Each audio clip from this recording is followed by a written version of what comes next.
If you're a mid-level to C-suite leader who wants to own your growth and figure out your next small, brave move to achieve your leadership goals, you are in the right place. Welcome to the Small Brave Moves podcast, a weekly deep dive on how to be braver in leadership and in life for exceptional results. I'm your host, Nicole Bianchi, best-selling author, certified master executive coach, NSA certified speaking professional, chief bravery officer, and tough talk expert. If you're ready to become a better, braver, and more authentic leader, let's dive in. Please welcome today's podcast guest, Noomi Melchior Natan. She is an internationally experienced leadership coach, courage catalyst, and the founder of PowerKind. And I'm excited to just dive in today with her around her signature framework, the 4 powers, and how it really connects to the small brave moves in work and life. So get ready to turn into some personal turning points, self-trust, and the psychology behind brave action. So my first question for you is, talk to me about a pivotal moment for you where you had to make a choice to make a small brave move and really move in and through that uncertainty. Wow, okay, I'm going to say something I didn't think I was going to say. Actually, I think a small brave move is me moving from my brand name, Noomi Natan, to the PowerKind, because I don't have to do it and it's fine what I have, but for a long time it hadn't felt quite right. And I started coaching in 2007. My first web page was just like a Google page. I was 27. I kind of hoped that no one would think it was my company because I thought I'm too young to be a leadership coach. I hope someone would think that I was employed. And then in 2016, I made it noominatan.com. But what I realized recently is it was never about me. My work is not about me. I'm, just like your work is, it's not about people becoming Nicole. It's not about people becoming Noomi. That's not what I'm up for. It's about the world I want to see. It's about the values I believe in. And so, I played with this idea of changing, but as you know, changing the back end of branding and all of that stuff, and it's just like a black hole of just time. And so actually, I think a small brave move is just like, I'm really taking it one step at a time. I have some clients that are impatient on my behalf. Where's the new website? But the PowerKind website is coming. And so it's moving and it feels brave because it's not needed, but it feels more true that it's about the values of powerful and kind rather than it's about me and I'm not at the center of it. Mm-hmm. And it's small because I'm trying to do it in small steps rather than from one day to another, switch out one website and start another one. Right. So, yeah. Right. I love that statement and I love what it stands for, especially in today's world and what we're looking for more, not just in leaders, but leaders, teams, cultures, and businesses. So I love the direction you're taking it and the impact it'll have. That's incredible. Mm-hmm. So you talk about the 4 powers, leading, being, doing, and staying, as a framework that either accelerates or could block your brave moves. So talk to us about this framework. Yes. So, I've coached for 17 years, but I guess only recently did this language come as a way of talking about what it really requires to do leadership and success. And so I know you'll do the same in your way, but it's the leading power is what's it for? So the leading power is the vision, the purpose behind the move. When I've left jobs, which I have without having something else, to be honest, it was for my sanity, for my health, for my dream, it was for something. So there was a purpose, often not a fully formed purpose. If you see freedom activists or anyone that's fighting for rights, the amount of courage they have to be handcuffed to things or going to prison, it's there's a really clear purpose. What's it for? Which, depending on where you work in an organization, I have some clients that work for organizations where it's very clear what it's for, and others that are I'm lagging a little bit. What's it for? Is it just for the shareholders? That's not enough for me to move my courage. So that vision, that why, that what's it really about, that is an ignition of courage. Mm-hmm. Then we have being power. And I always think that being power is best understood in relation to doing power. So doing power, funniest, quickest example is, telling one of my kiddos, now they're slightly older, we have a slightly different conversation, but a few years ago, say, that's not okay. say sorry to your sister. I slightly changed my mind on forced sorries, but I would say sorry. And my eldest would say, sorry. And I'm like, that's not a sorry. She's like, I said sorry. What do you mean? I did the thing. Like, that doesn't count. It's not a sorry. And so we tend to think that if we do the thing, we do our doing power, that's enough, but it's not. And so it's like, going into a meeting room and presenting a whole new strategy. But if you are in your beingness, if you in your belief system, in your identity, in the story you are telling yourself about the thing and about the strategy and about what's possible, if you don't believe it, if it's not backed by a story that matches the action, the doing just falls flat. So being power is our belief system. It's our identity. It's the energy with which we show up. Doing power is the one we over-index on in our world, but we tend to do all the doing rather than deliberate less doing and going, okay, this particular thing, I'm going to put my energy into this. So doing power is also about being willing to get it wrong. I think of a specific client who worked on why she wanted to speak up. She worked on becoming the person who could do that. And then she did the doing, she spoke up and nothing changed. And she was like, they didn't hear me. They didn't want to hear me. They didn't want to know about it. Like, what was the point? And I was like, the point is who you became in that process. The point is that you are now that person that can do that. And you will most likely leave this job, and she did. You'll leave this job and you'll go somewhere else where now you will have the identity of someone who can speak your truth. But it's not, with courage, often we think if I do it, it will be as it says. Ta-da-da. Yeah. It's like, no, that's not a given because other people are involved. So that's the doing powers that we have to be willing to do the doing, matched by our beingness, but also be willing to it not succeeding the way, like not landing the way we want it to, so we can course correct, learn. And then the last bit is staying power, which is our capacity to hold uncertainty, our nervous system regulation, our capacity to show up and be all in, but in a way that is healthy for us. And I think this is the one that, the kind of clients that you and I work with that are, and probably anyone that listens to this, you're already successful, you already work a lot, you're in demand, but it's like, is it in a way that's healthy for you? And because if it's not healthy for you, then there's only so many brave moves you can make before you're depleted. Like, are the brave moves actually healthy for you? Are they going to give you more energy or not? That's the staying power you can stay in. Wow. Okay. So we need to unpack this a little bit more because I ended up taking your assessment, your quiz, both ahead of our podcast so that I could better understand where I might be, right? From an evaluation standpoint. And so when I think about leading, and it's interesting, I'm working with 2 leadership teams right now, C-suite executives with their leadership teams. And the teams below them are saying, we're not sure what's going on or why decisions are changing and the direction. And, the leadership team's like, change, uncertainty, you just have to deal with it.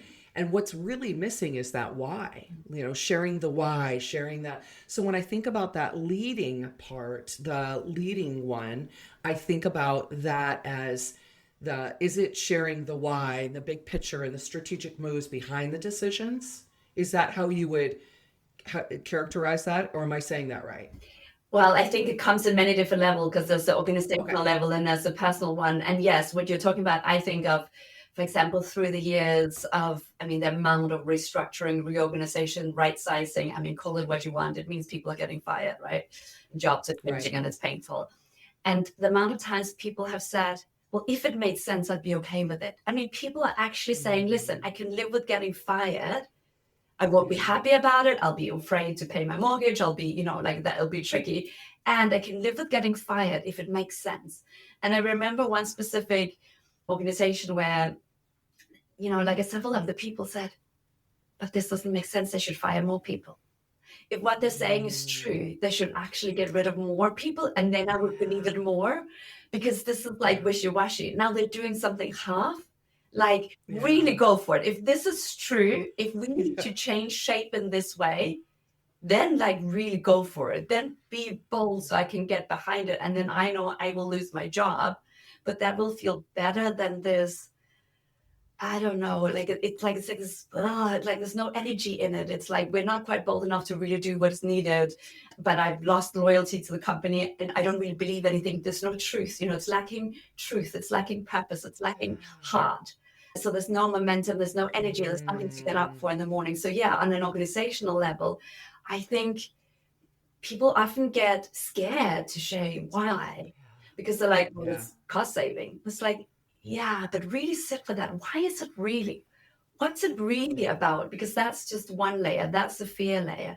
What's it really about? It's like AI is coming. The world has changed. Trade laws are changing. We need a new shape. We need to go back to why we originally started. We, like we've lost purpose. We've built in things that are no longer needed. It's like, be really clear about why. And I think, when you get really clear on that and you can tell the story in a compelling way, people can go, okay, so my job is no longer needed. That sucks, but I get it.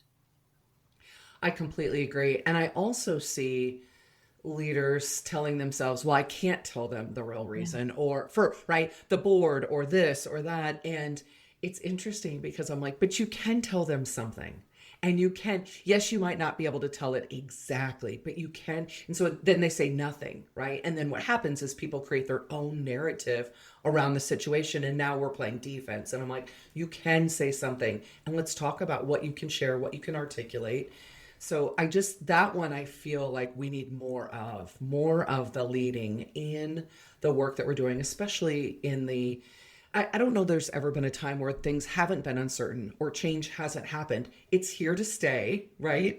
And so how do we lead through that in a powerful way? Yes, and I think people are happy to do the vision piece when it's exciting. We are growing. This is what's coming. But it's like the why when things are more uncertain, scary. When the why is like we'll likely take a hit the next 3 years because like this is our industry is changing. We'll have to reshape. We'll have to become relevant in a new way. It's like that why people are really bad at sharing because I think everyone's fear driven. So the leadership team themselves is like, who can I even lead this? I don't know. Like I haven't done this before. So it's like it comes back to even the leaders that have to transmit the message aren't in the right place to understand the story, to trust themselves to lead in that change. It's interesting. I took a role at a startup that was double digit growth, disrupting the insurance world. I was the chief human resources officer. And from the point of the time I started interviewing, where it was like, oh, I was so excited to be a part of this like high growth, to the time I started, the economy was not doing well. They were having to make bold decisions. And literally, I remember walking and going, I came for the excitement, the growth, right? All of this. And now I'm having to really guide this leadership team who's never experienced it through pulling back on things and making tough decisions around. But double digit growth hides a lot of bad practices also. Like everybody had credit cards, everybody had cell phones, everybody like little things like that, and having to navigate and even over insuring them from a health standpoint. So I know exactly what you're talking about, and it is tough, and helping people navigate and communicate and make their own small brave moves in addition to their team's brave moves, right? So I want to talk about the staying one. When you talked about the staying one, that hit close to home for me. And that one I actually ranked the lowest of the four. And it's something I intentionally have to work. So I want to understand, and for our listeners, I'm sure I'm not alone in this. Talk to us a little bit more about the staying power. Okay, we could probably do days on this, but I know. I think the first place it starts with is believing that it's possible to be all in for your work and your business and gain more energy. And so it's setting the bar a different place than we do, where we're often like, well, I have a lot on, so I'll just be really busy. Or I remember a colleague of mine who said, oh, well, I'm leading, the team of coaches this week, so I won't sleep a lot, but that's okay. And it's like, yeah, it's okay, but like, how long is it okay for? And what if you could sleep? And what if this week could give you more energy? So it starts with the question we ask ourselves. People often say, I'm sure they say this to you, I just got to get through this period, or I just got to get through the next 3 months. And as soon as we say, I've just got to get through this, we're setting the bar low for this will take more energy than I'll receive. But what if instead we said, how can I thrive through these next 3 months of redundancy announcements, process changes, of having to onboard a new person who's going to take me a while to get them into. How could I thrive through this while my, mother-in-law has to go to hospital and my daughter is having exams? How could I thrive? What is it going to take for me to thrive in that period? And this is where I think that we're not bold enough to remember that we are actually the asset. So I'll often say we see ourselves as a resource and we go, okay, so how can I get it all done? But that's not helpful. Getting it all done is like you're one of Henry Ford's machines, right? Like Henry Ford, why do we have 8-hour work days? Because Henry Ford got some very expensive machines. He wanted them to work 24/7. They needed a human to be operating them. 2 times 12 hours. That's a long shift. We'll do 3 times 8 hours. That works. We can get humans can do 3 times 8 hours. It's nothing to do with what actually makes you thrive. What makes me thrive is to make sure I get my morning meditation in no matter what. Even when it doesn't feel like a meditation, even when it's interrupted, even when I feel like I'm just doing a to-do list, I do my morning meditation no matter what. Yeah. The busier I am, the more I'm like, when can I fit in a reflexology session or a massage? When can I fit in some journaling? If I don't have time to journal, that's what I really needed. So it's like, what do you need? So some people, it's like, I really need a run. I need extra time with someone that matters to me as a girlfriend or a pet or a kid. Doesn't really matter. So the busier you are, the more demands that are on you. What do you need? Because you're an asset. You need to grow. You need to become more valuable. And so when you just think, how can I get it done? You deplete yourself rather than what's it going to take? So this week, I'm going to get for some people, this will sound outrageous, but some people have the budget to do this. Like, I'm going to get a personal chef to come and make us healthy food this week, because if I ate well this week, instead of, crappy pizzas, that would give me more energy. I'd feel better, like, what's the thing? And some things are free and something costs money, but depending on your life, it's like choosing to go, what's the bit that's going to help me thrive, rather than how much output can I get from me? Because if I become worth more, because it's always like after the 3 months, there's always another 3 months. And then I remember. Yes. It's like good. I love this, Noomi. So why this is hitting home for me is I think about the leaders in the teams, right? The leadership teams that I work with, and how they don't always protect that. So when you talk about the asset, what came up for me in my head was, how do we protect the asset? Why are we not protecting the asset? So I think about it. I always challenge myself, like, Nicole, how are you going to protect your energy during situations when I have, maybe some things I'm not as excited about, or I'm dealing with a leadership team that's dealing with tough burnout right now. And I'm an empath and I tend to pull that in and hold it. And I am like, I have to protect my energy so that I can show up and truly be who they need me to be, right? So the third book I'm working on this year is Conquer Yourself. And it's all about unlocking flow and ease in your leadership and life, and starting specifically with this piece of it, right? Because I don't see leaders doing it and doing it consistently. And so when you talked about meditation and some of these different important pieces, I'm curious to know for our listeners, how many people are actively practicing something and put that at the forefront. You were like, listen, it's a non-negotiable. I do it at the beginning of the day.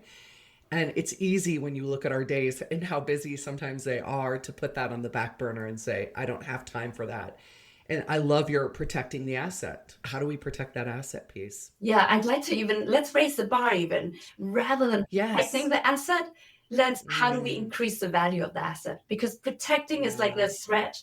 How do we increase the value of the asset? Yeah. How does this become worth more? And a practical thing that I often say to my clients, because, they'll be like, I have kids, I have this, I have that.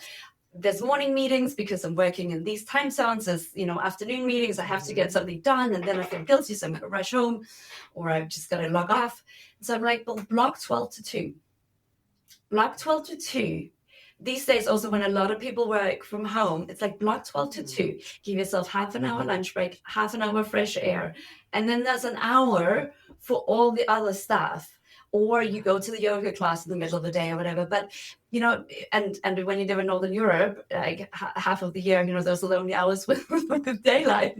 But it's like, get creative. So for some people, it's easy to do morning and to do evening. But I find more and more clients are like, in the morning, I just want to get started. I actually want to get going.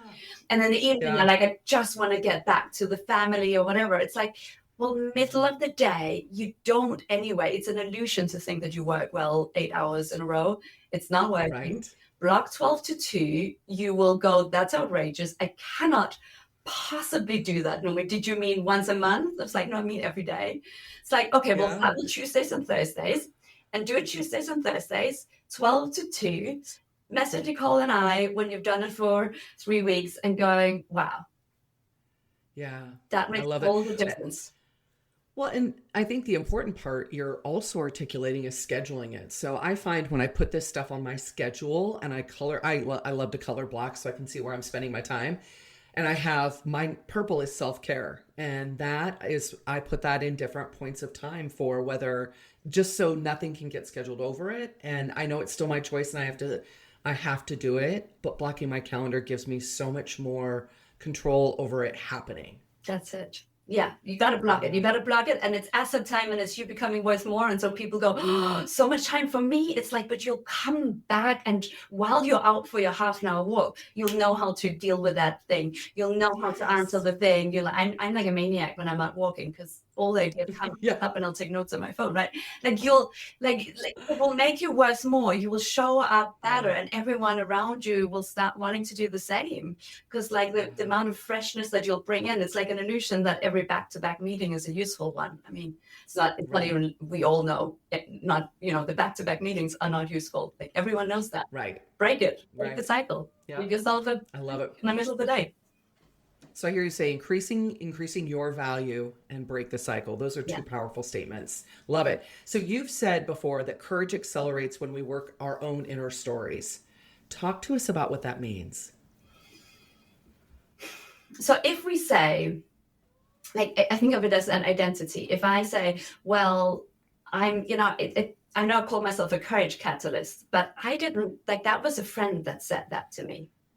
He said, I'm out here on the streets, knocking on doors, helping a political candidate, and you have a lot to do with that. And I was like, I do?